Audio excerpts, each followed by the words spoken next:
Studies and Education is a research center of the University of Toronto, housed within the Ontario Institute for Studies and Education, OISE, which is this building, established in July 1983 and designed to foster feminist scholarship, teaching, and activism relevant to education, broadly defined. CWSE consists of faculty, staff, students, researchers, and educators in the larger feminist community within and outside of the university.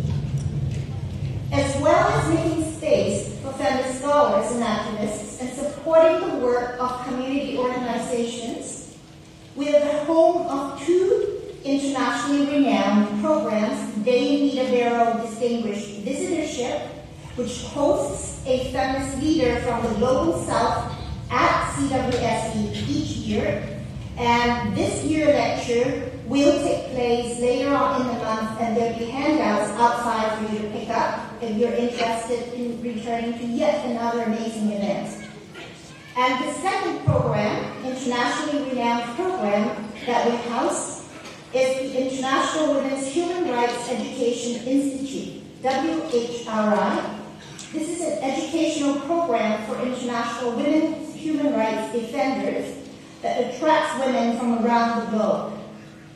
We are also a hub for knowledge mobilization within the University of Toronto, promoting feminist scholarship, ways of knowing and doing through our popular feminism series, our brown bag discussion, reading group activities, and our workshops. And you can certainly go to our website to get the range of activities that we carry out.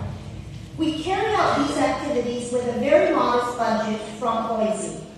And we finance all the other activities through self-funding, through some of our workshops, for example, by applying to granting agencies and foundations, and most importantly, through the support of the community of feminists, our friends, who appreciate the importance of building a supportive space for women within the Academy, regardless of their own locations.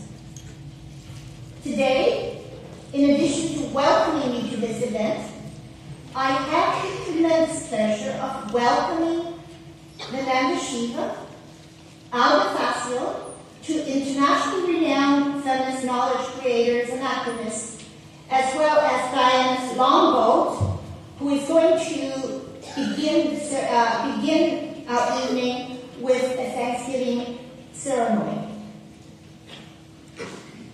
And I just want to say a few things about them. Diana Longboat is Mohawk of Turtle Clan, a traditional teacher from Six Nations Grand River Territory. As a ceremonial leader, educator, teacher of Indigenous spiritual ways and healing, she is the founding member of the Soul of the Mother in 1994. And since that time, Diana and her team of spiritual leaders have served as international ambassadors for the creation of global communities of peace builders and spiritual activists. The person that we have the privilege to have here to introduce Vandana is Alda Facio. Alda is a feminist human rights jurist and legal theorist from Costa Rica who has been ensuring the inclusion of gender issues in the United Nations agenda. She was the Dame Nita Barrow visitor in 2003, and in fact it was out of Alda's presence here that the Women's Human Rights Institute was formed. She is a founding member and key instructor of the Women's Human Rights Institute. Her organization in Costa Rica, the Gender and Justice Foundation, is our major partner in this program. I'm so thrilled that Alda is able to extend her stay after her teaching with us last week to help us welcome Vandana and to introduce her. So after we have the ceremony, Alda is going to introduce Vandana.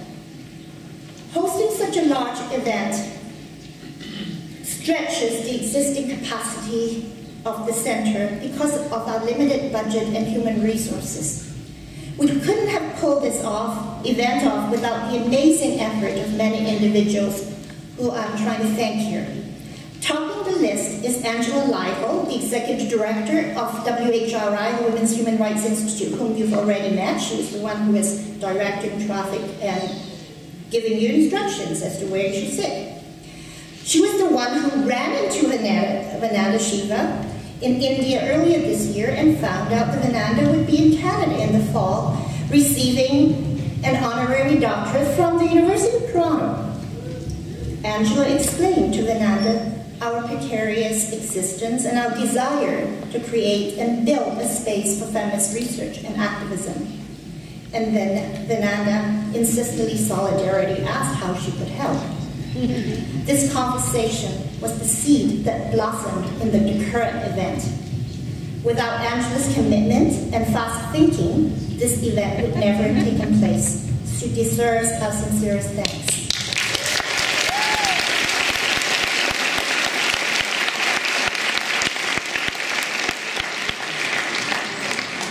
Thanks must also go to Jamie Reitman, the CWSE coordinator, who keeps the center running smoothly on a day-to-day basis, as well as providing additional support for our special events. She does more than the limitation of employment allows and works behind the scene to ensure that things don't just happen, but happen according to plan. And where's Jamie? She's hiding somewhere. Where's Jamie? She's at the back there. And of course, we couldn't mount this lecture without the help of CWSE's friends and supporters, the many, many volunteers who offer their time and effort to make sure that things go well this evening, including keeping track of the tickets, keeping track of the movement of people, and so on. And there are too many of them to name, so I wondered if they can just stand up for us to see so that they can receive a round of applause. There's got to be more of them.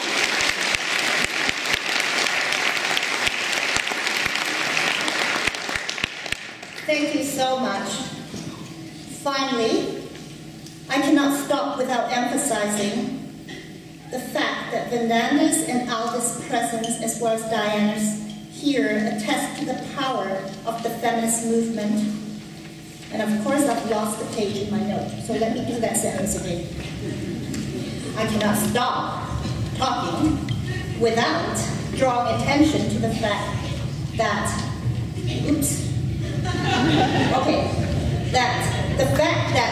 Vandana, Alda, and Diana's presence here attest to the power of the feminist movement as a global force.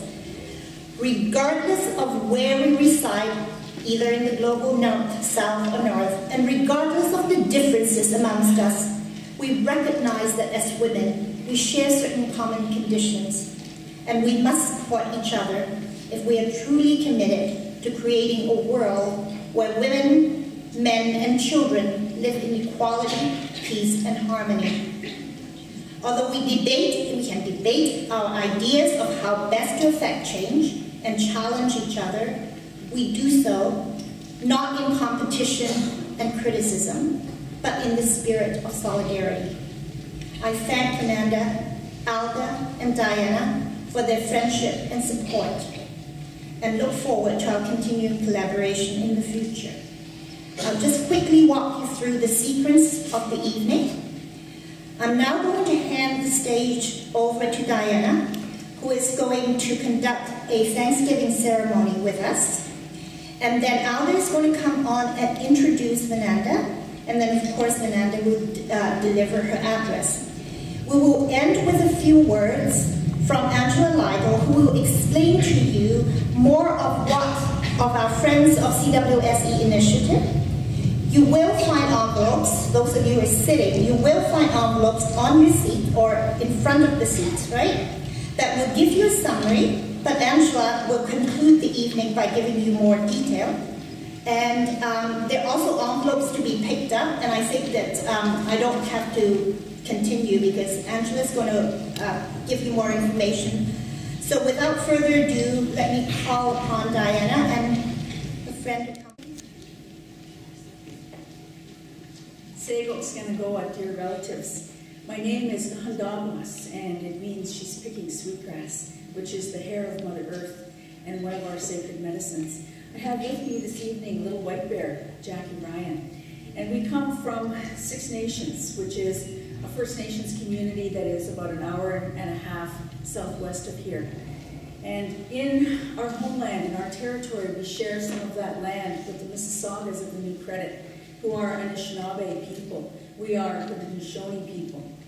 And so when we are asked to do openings for our relatives in places away from our territory, we always acknowledge that we are Haudenosaunee, we are Iroquois, and our relatives next door to us, bordering our community, are Anishinaabe.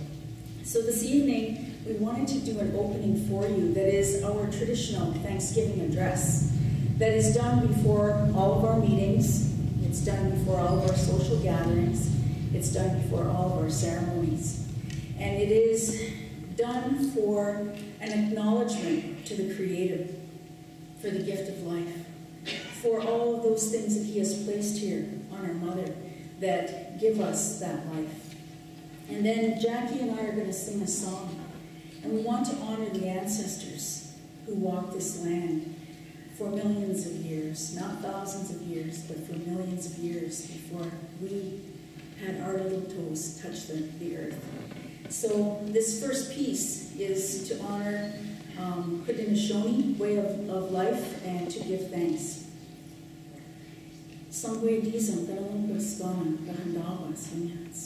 My name is the Handagwas Creator, and I come to you this evening with great honor to bring all of my relatives to the altar that is underneath the sun. And as we gather there upon that altar, we offer our deep love to you and our gratitude for all that you have given us. From the beginning of time to the day that we stand here, and we think of those who are yet unborn, who are coming into this world, that we may also give to them the bounty of what we have experienced here as we steward this land. We give thanks to you, CWSE, for creating our Mother the Earth, and for all of the life force that exists in her, the great fire that burns in her core, where she stands to pray for us each day, every living human being, and every part of creation, that there will be a continuance of life. We give thanks, CWSE, for the council of creation that is present here upon our Mother, for the four winds that bring fresh air, for the thunder beings that are with us this evening that are bringing rain and refreshment to all of the land, to the air, and to the waters. We acknowledge the grandmother spirit of the water. We acknowledge the head of all the medicine plants, the strawberries. We acknowledge the head of all the trees, the maple. We acknowledge and give thanks for the head of the animal life, the deer. And we acknowledge all of the plants, the animals, the living beings in the waters, in the air, and on the land, with whom we share this beautiful place. And we make a covenant with you, CWSE, to care for all of your creation. And as we look into the higher heavens, we see the stars, our ancestors, and we cross that bridge of the Milky Way into the high heavens of the spirit world. And we acknowledge our grandmother, the moon, our grandfather, the sun, the ancestral fires that are burning in the high heavens, and the Creator's council fire burning, around whose fire sits those great ones that have walked the earth before us, and those great healers and helpers of the Creator. And to you, CWSE, we turn our purest and our finest thoughts now. We have a new era that is unfolding before us. It is the era of the sacred feminine. It is a new era for humanity, where human nature is now changing. The earth is changing. And the great messages that will come forward will all come from our Mother the Earth. And help us, CWSE, to take care of our spirits, that we may be ever tuned to the voice of our Mother through the waters, the winds, the air, through the plants, the animals, and from each other. And we give all thanks to you, CWSE, for believing in us and caring for us and sending us new children to populate the earth. Thank you for trusting us to be your stewards. Yeah.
initiated a spiritual dialogue with the highest heavens, with the song and with our words of thanksgiving. And so we wish this gathering many blessings, and to you, Vandana, much love. Yeah. I'm always afraid that if I have to talk in one of these things, I'm going to. So, good evening. I am so excited and pleased to have the amazing honor of presenting a woman who is admired globally for her visionary thinking and her down-to-earth activism. And I was going to take a few minutes before the introduction to talk about the Center for Women's Studies and Education and to make a pitch for the donations. But since Roxana has already done that, I'm going to go directly into the introduction of Dr. Vandana Shiva, who really does not need an introduction because she's so well known by everyone. But I hope that you will take this as a tribute to you for your amazing work. In 1982, in close partnership with local communities and social movements, Dr. Shiva founded the Research Foundation for Science, Technology, and Ecology in Dehradun, dedicated to high-quality and independent research to address the most significant ecological and social issues of our times.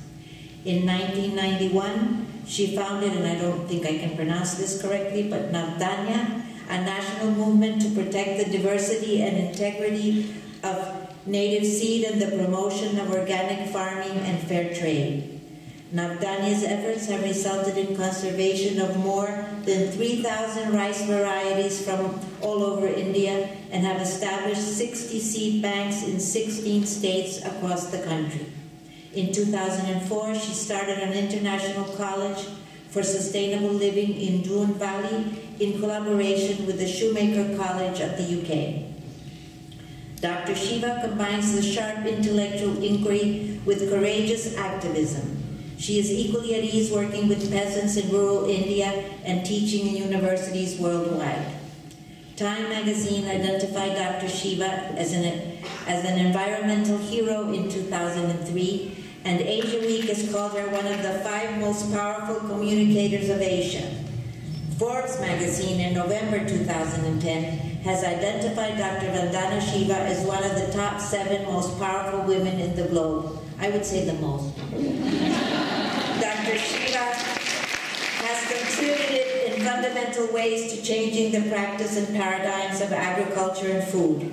Through her books, especially Biopiracy, Stolen Harvest, and Water Wars, Dr. Shiva has made visible the social, economic, and ecological cost of corporate-led globalization. Another area where Dr. Shiva has made great contributions is in the area of intellectual property rights and biodiversity. Through her leadership and commitments, Dr. Shiva and her team at the Research Foundation for Science, Technology, and Ecology successfully challenged the biopiracy of neem, basmati, and wheat.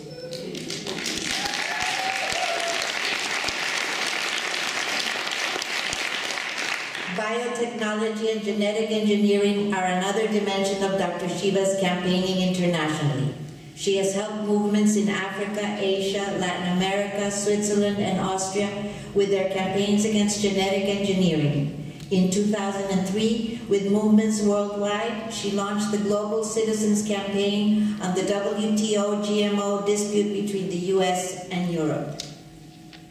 Dr. Shiva's contribution to feminist issues are internationally recognized. Her book, Staying Alive, dramatically shifted the perception of third world women.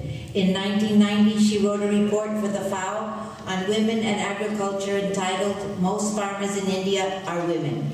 She founded the gender unit at the International Center for Mountain Development in Kathmandu and was a founding board member of the Women's Environment and Development Organization, WIDO.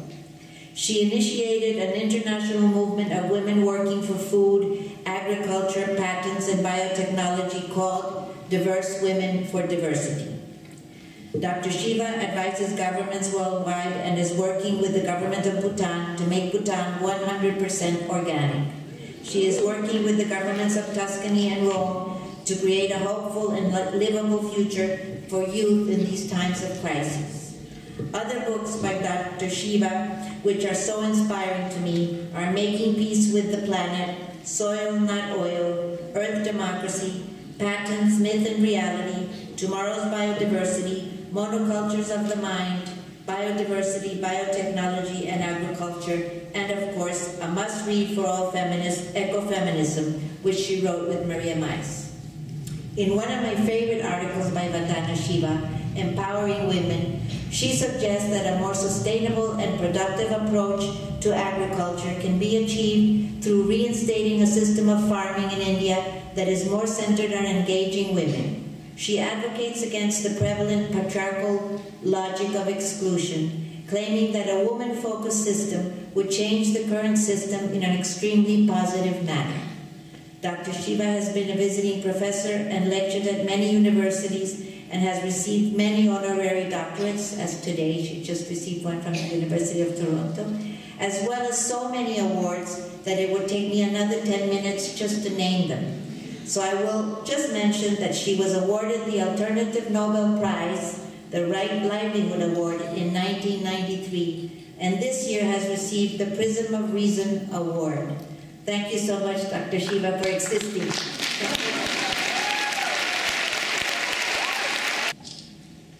Thank you, Angela. And what just reminded me today is Choti Diwali, the Festival of Lights. And,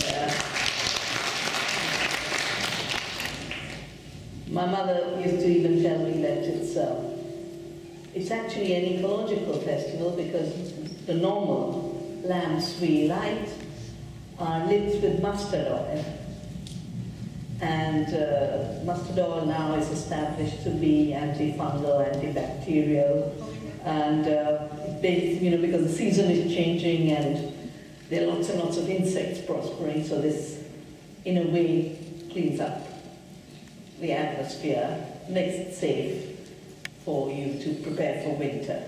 And your winter hasn't come. I remember terrible winters in this country when I was little. So this is like, it's as like home is just now, just a little colder. My presence here today is for solidarity. And it's inspired by the same inspiration that inspires me to not allow any being, any species, any person to be pushed to extinction, nor any institution. But of course, we live in times where we are dominated by a logic that forces austerity of strange kinds. We need simplicity. We need a reduction of consumerism. But this thing they call austerity is basically, A, get rid of that which threatens us. Yeah. And in the case of capitalist patriarchy, ecological feminism is very threatening because it just carries another worldview. In capitalist patriarchy, nature is dead. Women are a second sex. And in ecofeminism, nature is very alive. And as Diana said, in fact, the whole world has to become more feminine if we are to make a transition to a possible survival. Because on the current path, you can just predict. With all the uncertainties of the world, one thing is certain. If we carry on messing up the world as is being messed up, we will see more frequent Sandys and Katrinas. We will see more frequent Fukushimas. We will see the hunger of 1 billion go to 3 billion, 5 billion, 6 billion. And because food is not being produced, even those who are eating are not being nourished. So you get 1 billion people hungry today, 2 billion suffering from diseases of obesity, diabetes, other food-related diseases. They haven't even started to figure out how many diseases are related to food. I do know a lot of parents whose children suffer from autism come to Navdanya which is not a scramble of my name. It is a self-standing word which means both 9 seeds, and it can also mean the new gift. Nav can be 9, Nav can be new. Dhan can be the grain and the seed. Dhan is the gift. And for us, Navdanya as a movement is both the protection of diversity, but through that protection, the new gift of creating abundance by working with nature, working with the earth, working with other species. And of course, this idea that nature is dead, nature doesn't have intelligence, didn't come out of the blue. It was constructed very carefully. Bacon, who's called the father of modern science, actually said that in a book, he wrote a book titled The Birth of Masculine Time. He said, now knowledge till now has been very effeminate, which was holistic knowledge. And now onward, we're going to have masculine knowledge, which will be objective. And of course, this masculine knowledge that was going to be objective was only for the rape of nature and exploitation. Boyle wrote, saying the veneration with which indigenous people hold the earth is an impediment to man's empire over the earth. So there was this idea of an empire of man over the earth, and any notion of the sacred, any notion of a living nature came in the way. But in spite of everything, in a way, knowledge burst forth. My own PhD, which I did at the University of Western Ontario, is on non-separability in quantum theory. All Cartesian thought is based on separation. That this mug and that candle are separate, can never interact. And quantum theory tells us everything is interconnected. There is no separation in the world. Everything is interconnected. And that's from physics. Of course, in biology, everything is interconnected. In all the knowledge tradition of indigenous people, everything is interconnected, which is why there was always this very light walking on the earth. And that was called primitive. It was called primitive because you didn't accumulate and exploit nature. You didn't accumulate junk. I mean, I cry as I watch my beloved country drown in the last 15 years under mountains of garbage. This is the gift of modernization for us. We never had garbage. If you ate out of leaf plates, or out of thalis and beautiful vessels that lasted forever. If you went to the shop, you had a nice little cloth bag. Your vegetable window was next door. And bit by bit, every category of waste creation is being imposed on third world as development.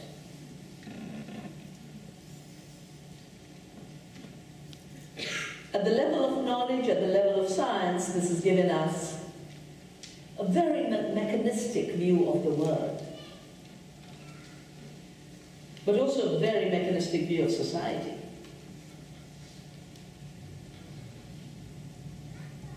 And it has, in a way, created such an illusion that that which is living, that which is intelligent, is treated as dead, and that which is dead is given life. Capital is a dead construct, totally dead construct.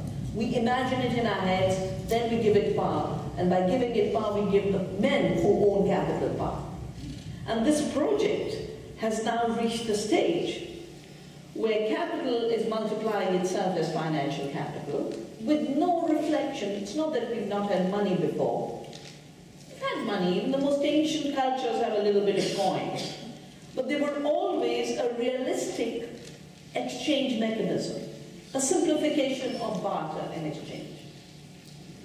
They always commanded a certain amount of real things. And if you notice on paper notes, all it says is, I promise to pay the bearer. That's all it is, a promise. And yet, there's a fiction being created in Wall Street. And we see how fast that bubble can grow and how fast it can collapse with what happened with the subprime crisis in 2008. You literally can make money out of nothing now. And all kinds of instruments that were good mathematical instruments, good physics instruments, have all been put to Wall Street. They actually describe these brilliant young guys who are working these mechanisms and creating derivatives and collateral debt obligations and all kinds of new instruments. They're called the quants because they come from quantum theory. And I said, thank goodness that's not where I landed. I stayed in the real world. Interestingly, as the subprime crisis was leading to the Wall Street collapse, they were creating new instruments. So there was one thing called collateral debt obligations, which are just swaps. They're fictitious swaps. And it wasn't working, so they squared it. And that wasn't working, so they cubed it. They'd have taken it to the power 4, except the whole system collapsed by then. And I was thinking, as the news of the collapse came, of Einstein saying, a clear sign of insanity is doing the same thing over and over again, expecting a different outcome. But that's what's happening with the economic paradigm that we have. The same things are done. They create a mess. They create an ecological mess. They create an economic mess. They create a social mess. And what's the solution? Do it faster. Yeah? It's like you're going over a precipice, and the solution is put your foot on the accelerator rather than into reverse gear. My work over the last 30 years has made me realize that among these very imaginary constructs that are then naturalized and imposed, and everyone starts taking them for granted, is first the construction of what I call the production boundary. You just decide what you count as production. And the definition of gross national product and gross domestic product is, if you produce what you consume, you don't produce. It so happens that small peasants and farmers largely consume what they produce, so they don't produce. Even though 80% of the food eaten in the world 2012 comes from small farms, largely on the basis of women's labor. That 80% food is not counted. All that's counted is the cargo ships that move back and forth. And I remember in 2002, this has stayed so much in my mind, because the World Bank said to us, you're wasting money. There's always the budget deficit that has to be handled. So you've got to cut down your budget deficit. Now, our wheat is harvested in April. And normal thing with any food grain is you harvest it in one season and you have to keep it for the whole year because you've got to eat all year round. The growing season is particular, but the eating season is not seasonal. You've got to eat all the time. So we were forced to export our wheat. Cargill got the contract. $60 a ton is what they exported it at. About 2 million tons were exported. Come this season, Diwali season, festival season, everyone's feasting, everyone's celebrating, there's huge demand. We started to have chapati riots because there wasn't enough wheat, and the price was shooting up. So they re-imported the wheat, 2 million tons at $240 a ton. The wheat was the same. There wasn't extra wheat in the world. But the growth in wheat was 240 minus 60, that's $180 multiplied by 2 million, just work out the figure. This is how globalization creates growth. This is how we're constantly told that we must create more unnecessary trade. Necessary trade has always been around. You will exchange what you don't grow or produce. Take it, I mean, the world took spices from India because you can't grow spices in Canada. You can't grow spices in Europe. And in fact, poor Columbus was actually setting sail for India. And he thought he had landed in India, which is why all our Native Americans are called Indians. Because he thought this was India. I call it the Great Columbian Blunder. Not so much that he connected us all as Indians, but he thought he discovered this land, which had existed, as you said, millions of years of ancestors had walked this land. So the production boundary basically just creates an artificial wall and treats everything that is touched by capital as productive. And everything that works through nature and people as non-production. That's how women don't work. That's how women became the second sex. Even though if you really do accounting in terms of time and energy, most of the work of the world is done by women. There's a wonderful feminist in Finland, Hilkka Pietilä, and she turned this whole thing around. And she did this report for the United Nations where she worked out how much was women's work. And she called this the free economy because it's based on gift. It's based on a gift economy. And she called the other economy that is controlled by big capital the fettered economy. Now we're always made to believe that's the real economy. That's what's called the economy. And something has gone very wrong because the word economy is derived from the same word from which ecology is derived. The word is oikos, our home. Both the home where we live, celebrate, get miserable, fight, but also the planetary home which guarantees life to all species on Earth. Looking after the home was economy's business. Knowing the home was ecology.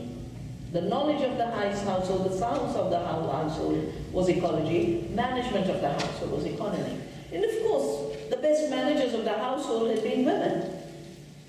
And suddenly the home disappeared, and women's management disappeared, and a fictitious patriarchal economy got created that has now so lost its way that it's actually starting to call another fiction, the corporation, a person. Yeah. And if you look at any decision being made right now, the person as the corporation has the first rights. And anything that comes in the way must be dismantled. One reason I'm so happy Obama won was otherwise we were going to have the ultimate corporate rule in the United States, where personhood of corporations and creativity of capital was being institutionalized. You remember that crazy remark the other candidate made, that 47% of the society's parasites, they're the ones who are supporting it. They'll be the women who come and clean his house. You know, the cooks who cook for him. And they are the parasites. And that's part of the illusion that that which supports you, you treat it as dependent. But along with the production boundary is this other boundary. I've realized it while doing my work on the issues of biodiversity and patterns. Is how is it that a corporation can just come in and take a patent on seed? How can they come and patent our neem and our basmati? What's been put in place is this other boundary. In 1984, I was forced to turn to look at agriculture. You know, I was trained in quantum theory. This wasn't supposed to be what I did most of my life. It was the year we'd had the disaster of Bhopal and also the violence of Punjab. And I was forced to look at what was this agriculture that had to kill so many people. 3,000 people died in Bhopal in that one night. 30,000 have died since then. And the women of Bhopal are still fighting for justice. They're amazing. They don't give up.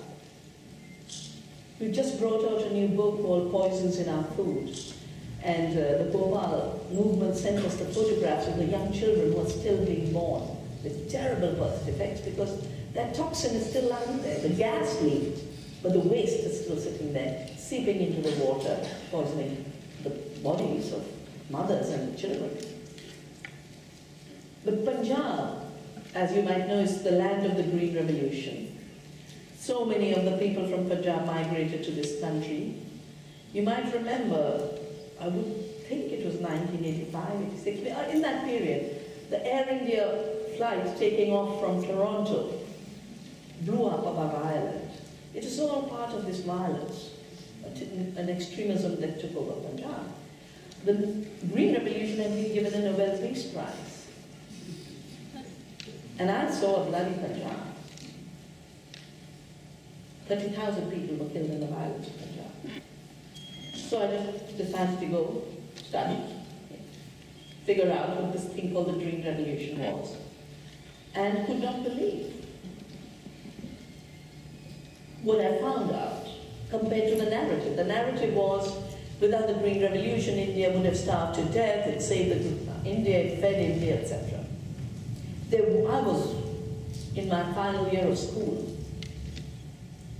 in my 10th, in the year of the Green Revolution.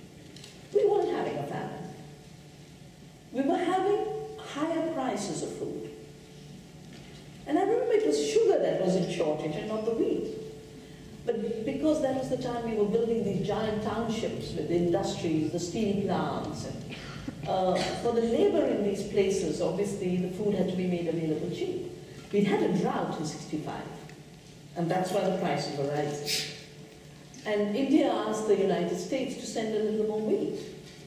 That's all. We asked for more wheat.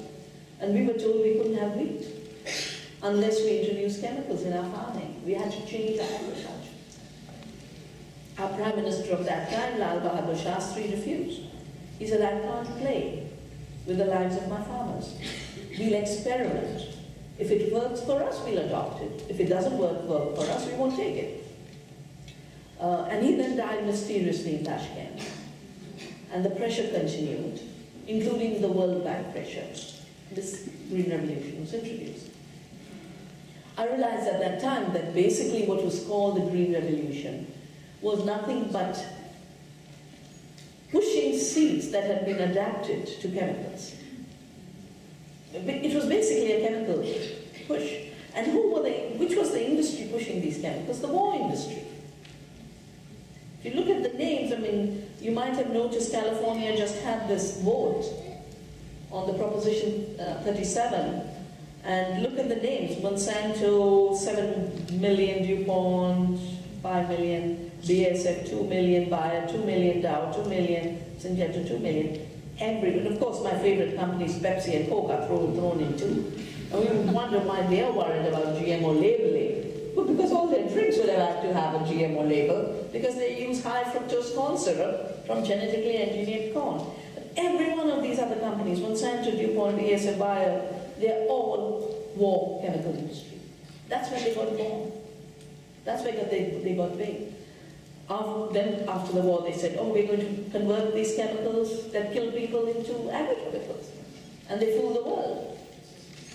And now, in the 80s, they said that's not enough. You don't make enough money out of agrochemicals. Now we must marry the seed, not externally, but internally, through genetic engineering, to chemicals. So they created the herbicide-resistant crops, and they created the BT toxin crops. Again, all over again, the story of feeding the world. I wish they just stopped talking about feeding the world, because they never fed anybody. The women feed the world. They need to just start talking about we are the best at killer technologies. They call themselves the life sciences industry. I call them the death sciences industry. And the big debates that take place when we are bullied to adopt scientific agriculture. There's no science to that agriculture except the science of killing. What is a fertilizer? Urea made in the old explosives factories. What is a pesticide? Chemicals that were designed to kill human beings, now they kill pests and beneficial species, and they also kill human beings. That's why the Bhopal disaster. Sometimes they kill slowly through cancer, sometimes they kill instantly, like in the Bhopal disaster. So if you really look at it, what's the science in industrial agriculture? It's transforming agriculture with the science of war chemicals. That's all. There's no other knowledge out there. There's no knowledge of life. There's no knowledge of interconnection. There's no knowledge of how plants grow. There's zero knowledge of the soil. You ask a soil chemist anything about soil microorganisms, they can't even start to tell you. They call soil a dead container for chemical fertilizer. It's a dead container. And now they're defining plants as dead containers for genes, for the toxic genes. In the many years of debates I've had with the biotechnology industry, I remember once one of them saying, by the time we are finished, the corn that a farmer grows will have zero value. The genes we put into that corn will be the only value.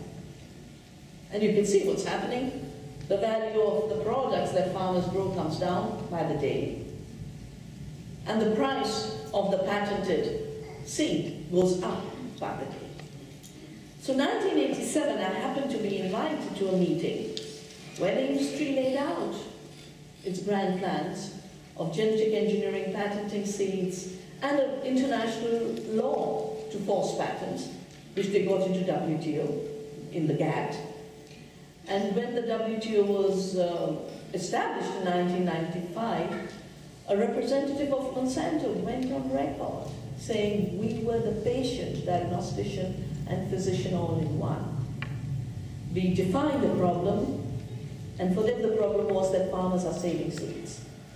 And we offered a solution. It should be defined as a crime to save seeds. When I was hearing these conversations of needing to patent seed, that's when I felt compelled to start saving seeds. I knew nothing about saving seeds. But one thing I've learned in life is it doesn't matter how ignorant you are, if you care enough, you learn. If you care, you learn. So we started Vandana. And then we started to come up with these biopiracy patents. We've used neem for thousands of years. My own mother used to put neem in our silk clothing and in our wheat bins. In 1994, I see that there's a patent on the neem, use of neem for pest control. So we started a campaign. I'd started a campaign earlier, no more Bhopals, plant a neem, when the Bhopal disaster happened. And now we have to start a campaign to stop the biopiracy of neem. Took us 11 years. And we fought this case against the biggest, this patent was jointly held by the US Department of Agriculture and a company called W.R. Grace.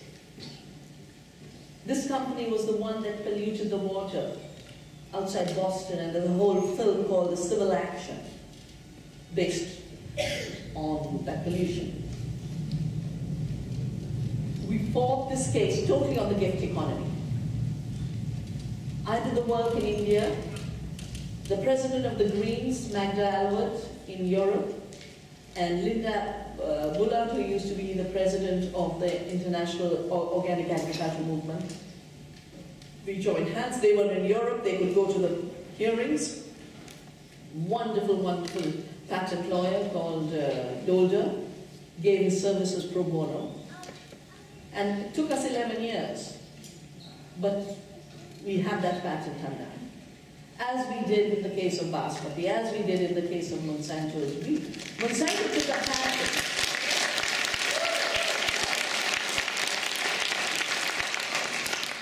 Monsanto took a patent on an old Indian wheat because it had very low gluten, because everyone is now suffering from gluten allergies because of the industrial production and breeding of wheat.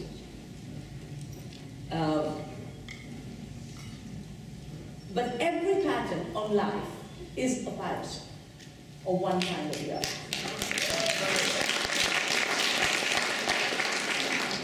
Because the minute you take a patent on life, you are claiming to have created what life has created.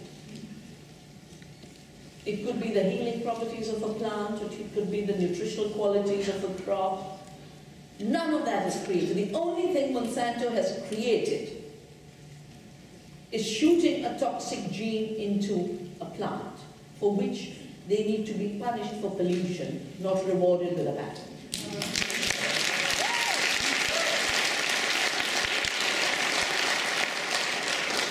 And Percy Smizer, the Canadian farmer who's now a very dear friend, who was a victim to the other absurdity, where not only do they pollute a farmer's field, they then claim that the farmer is a thief. There's a big case, I'm not an American, but the American organic growers filed a case, and they rang me up and said, would you join the case? And I said, of course I will. It's a case of organic farmers to say, can you please stop Monsanto from suing us after they contaminate us? Very small case. They're not saying stop the pollution. They merely say, stop their suing us after the pollution. And can you imagine the court dismissed this case saying the farmers have no locus standi? If farmers don't have a locus standi in farming, who does?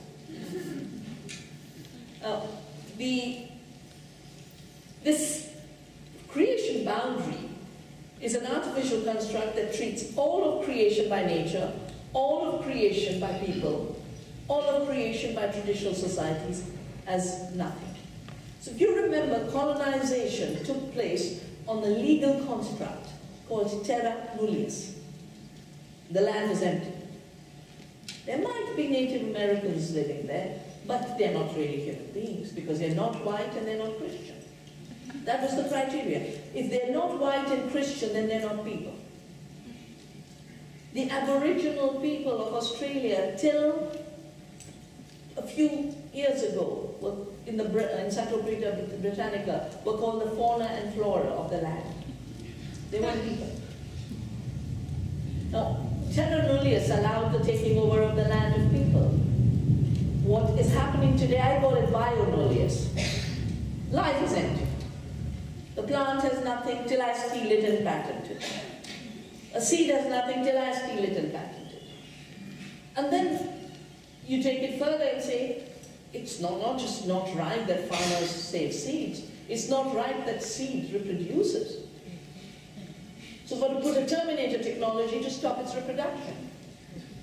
Let the plant release a lethal toxin to kill the embryo so you'll have sterile seeds.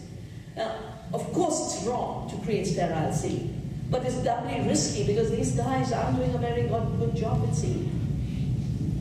They keep saying this GMO are feeding the world. I mentioned 80% food still comes from small farms. What is being produced is commodities. Only 2% of the soya cultivation in the United States is eaten by human beings. The remaining 98% is going for biofuel and animal feed. That's not feeding the world. In fact, it's killing the world. Because once you take a patent, the only reason you're doing it is to collect royalties. And India, this collection of royalties from the genetically modified cotton, has led to a jump of 8,000% in the cotton seed cost. 95% of the seed is now controlled by Monsanto in the land of cotton. The pirate is the owner. And these high costs and the fact that seed which is renewable, no society has got into debt as long as seed was in women's hand. Never. No farmer committed suicide as long as seed was in women's hand. But the debt that the GM cotton and the royalties connected to it have pushed 270,000 Indian farmers to suicide. I call it a genocide. It is a genocide. And that's one aspect of it. Then we have the eco side. But between pesticides and these BT crops, in which the pesticide is now in the plant with every cell making a pesticide, 75% of the bees have disappeared on the planet. That's an ecocide. And they're not even managing to do the job of controlling pests and weeds. A BT crop is supposed to control pests. A herbicide-resistant crop is supposed to control weeds. What do we have after 20 years? Super pests and super weeds. 50 million hectares of the United States overtaken by super weeds. And they're spraying Agent Orange that was sprayed in Vietnam.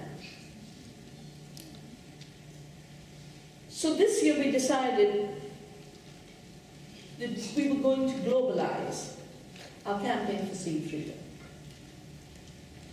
For us, seed freedom is both the freedom of the seed to evolve on its own terms of being diverse,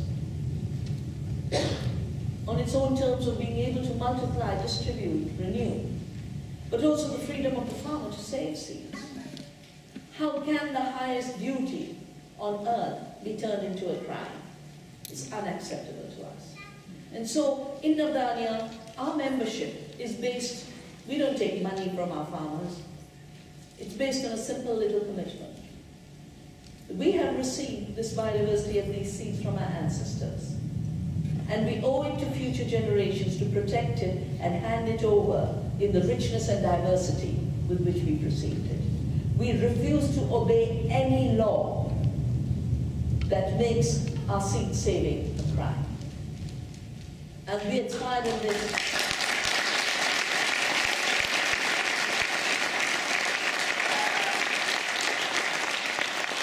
We're inspired in this by Gandhi, who walked to the beach when the British wanted to monopolize salt, to make money out of salt. He walked to the beach, picked up the salt from the sea and said, nature gives it for free, we need it for our survival, we will not obey this law. We will continue to make salt. So we say the same for seed. We received this from nature, we've received it from our ancestors. We will not obey any law that comes in the way of our ecological and ethical duty. And in 2004, they tried to introduce a law that would make it illegal for us to have our own seeds. And I did a seed satyagraha, traveled the country, took 100,000 signatures to our Prime Minister, and said, you can try and pass this law, it will never be obeyed. They haven't passed the law. And I don't think they ever will but now, because now the Parliament is awake to it. But in 2010 in the United States, in Europe, they passed such a law.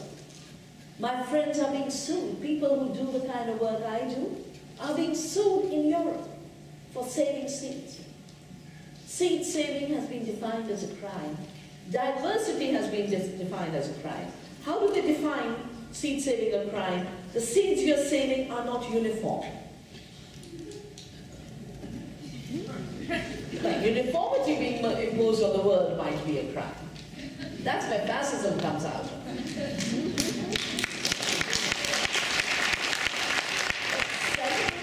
Protecting diversity being defined as a crime. So we just decided this year we're going to take on all of these laws everywhere, not just in India.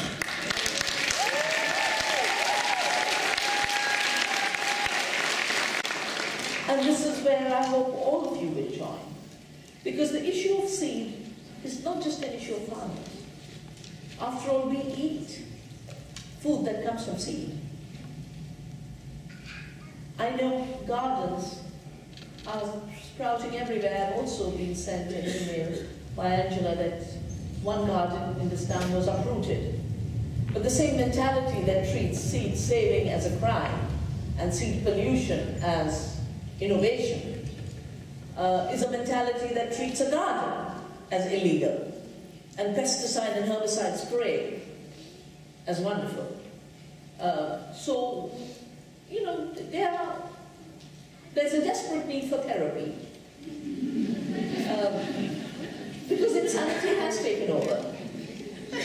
And Diana, you have to do a lot more healing and singing, and we have to do a lot more, gardening and seed saving and a lot of fighting. So the Seed Freedom campaign that we've launched is based on the recognition that seed can't be patented because it is not invented. No, Mr. Monsanto, you never invented this. All you've done is steal it. So no patents on seed, and I tell you, the day the patents stop, Monsanto will fold up and run.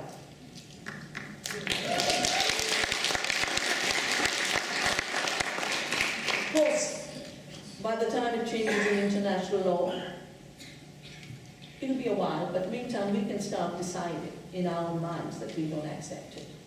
So every farm, every garden, every little pot should have a little sign saying no, liberated seed. The seed does not recognize the patent. The seed is saying I'm not an invention. And I've defined this as the new slavery against which we've defied. It was treated as totally normal to capture Africans, put them on the cotton plantations, make them buy and sell them as slaves. Now the new slavery is over all of life. And we need a similar movement for liberation, a similar abolition movement. And the first step of abolition is get rid of patents. The second is get rid of the fake science, the fraudulent science that gives us genetically modified seeds on the one hand and makes good, healthy, robust seed illegal. We breed for quality, we breed for resilience, we breed for diversity. Those are positive traits. Industry breeds for uniformity, that's a negative trait. Their breeding has given us tasteless food, nutritionless food, toxic food. And that is why we need an entire new thinking about what is science, what is innovation. We've already done a big international report. 120 groups came together to do it. It's available on the Navdanya website. Navdanya is spelled Navdanya. You can also sign up for this campaign on the website of seedfreedom.in. But in conclusion, let me just say very specific things. First, for Diana, we want to now take this to the next level by celebrating the seed as sacred. And I'd really like you to play a major role in this. Seed is not intellectual property. It is alive, it's sacred, it's millennia of memory. And we have to protect it for millennia of the future. The second is, we did it this year, I don't know, hundreds of actions took place, because just like when Diane was singing, there's a concentration of energy. And while every day we must eat, and every day we must garden, and every day we must save seeds, there are times when if we think and act together, there is a concentration of energy. And 2nd of October, which is Gandhi's birth anniversary, celebrated both as a day of non-violence and as a day of civil disobedience against bad and unjust law, to 16th October, which is World Food Day. Over the next few years, I encourage you to think of ways that you can say no to patents on seed, start an absolute radical movement on seed saving everywhere, refusing to consume GM seeds, and slowly we will build up a model of a living economy, a model of Earth democracy, where every species is safe, every person is safe, and the well-being of all is guaranteed. I know we can do it. You know, I think if we are focused and we do it together, we can, 5 years from now, really see Monsanto disappear from our future. Thank you so much. I've been in some situations where I've had to speak after somebody else, but it's particularly difficult today. So I don't think I'm going to say very much other than to share our profound thank you to Vandana Shiva for being with us today. Her second engagement today. She's been going all day, and so we're not going to have a question and answer session. So we'll just kind of wrap it up here. There are a lot of important, impactful things that you shared with us this evening, but the importance of community and reclaiming community, and community meaning all of life, our connection, Vasudhaiva Kutumbakam, all living things interconnected together, is part of the work that connects us all. And we're all doing our part with trying to build a transformative vision for a different way of connecting with each other. And so we thank you so much for sharing and inspiring us to action. And one of the wonderful outgrowths of hosting somebody like Vandana Shiva to speak to us is it's a wonderful opportunity for us to build community together. So all of us who have a transformative vision for society that eliminates the vestiges of colonialism, gender-based oppression, the commodification of life. So I look forward to the possibility for all of us in our ways to keep connected with each other and really build and support this movement and support Diane and her work. Because this is really what we're called to do here on this earth, where we are. A lot of us settlers in the community here as well. I'd like to thank very much Diane Longboat for opening in such a beautiful way, for shaping the space.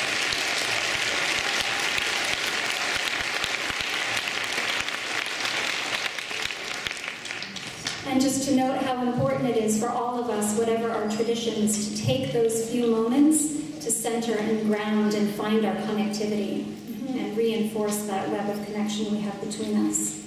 And I'd like to thank Alda Facio, who's flying to Costa Rica very early tomorrow morning, for agreeing to give her welcome. And Alda has been doing her part for her life, for her entire life, to try to break down gender-based oppression and all that that implies for the relationships that we have. And I would like to note also that Alda and her partner have a cooperative collective in Costa Rica where they are doing permaculture farming and eventually living off the land and growing almost everything that she eats when she's not traveling around the world. So thank you to Alda.